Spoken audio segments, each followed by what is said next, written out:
مارونو چې څومره دوستان دلته ناست او د چا هم ګیره نشته او خریلي د نن نه پس وعده وکړې انشاءالله چې ګیرې به بیا نه خرایو که خیر فیصله وکړي ولې دا ګیرو والا ګیره حسن نه دی که ګیره د حسن او د ډول شی نه وي نو پیغمبرانو باندې خدای ولې پرېښودی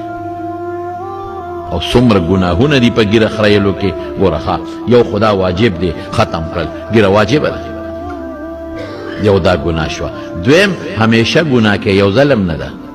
روزانه نه په دویم ورځ یې خرې نو یو ځل سړي ګناه وکړي دا ته همیشه ګناه کې دوه شوې دریم ښکاره ګناه ده پټم نه ده د خلکو مخکې ښکاره کې څلورم په دې ګناه پیسې لګې یا په نی باندې خره یا په بلیډ باندې خو پیسې یې پې لګي او پنځم څه دا